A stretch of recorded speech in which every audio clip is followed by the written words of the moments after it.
Les personnes en charge du casting m'ont demandé si je savais jouer d'un instrument. J'ai répondu que pas vraiment, mais s'il le fallait, je pouvais apprendre.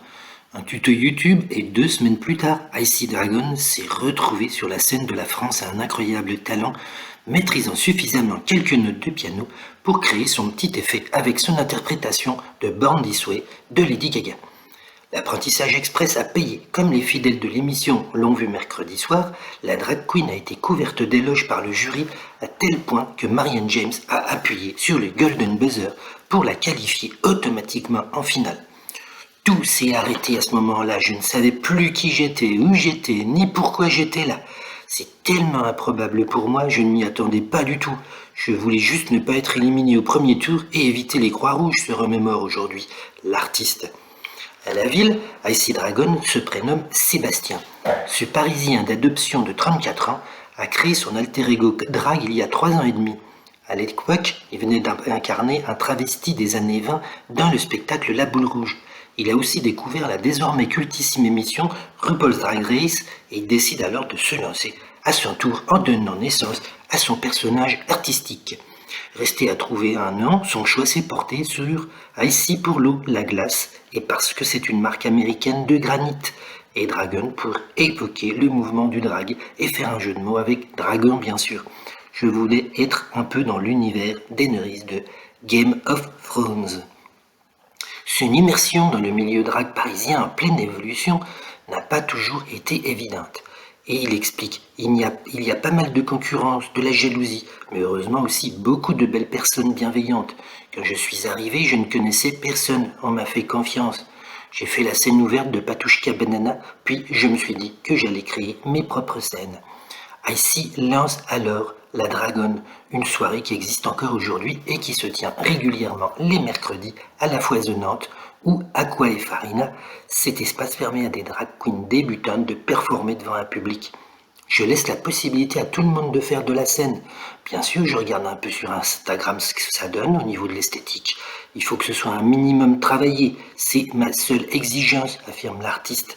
Il y a pas mal de drags qui ont fait la dragonne ces dernières années et qui aujourd'hui se débrouillent bien et se démarquent dans le paysage.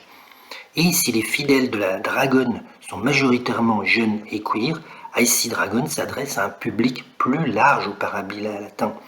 Elle vient d'entamer sa 2e saison dans le célèbre cabaret de la capitale. J'y fais 2 à 3 dates par semaine en alternance avec une autre drag queen, Vénus FK, dans le rôle de la directrice. On accueille les gens, on va les voir, on discute. On est là pour passer un bon moment avec eux. Puis le spectacle commence et nous faisons alors le lien entre les numéros comme des maîtresses de cérémonie.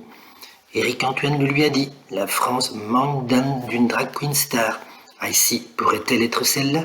Pour le côté star, je ne pense pas que ça pourrait fonctionner comme aux États-Unis, poursuit-elle. Je ne sais pas si on est prêt à accueillir le drag de manière casuelle.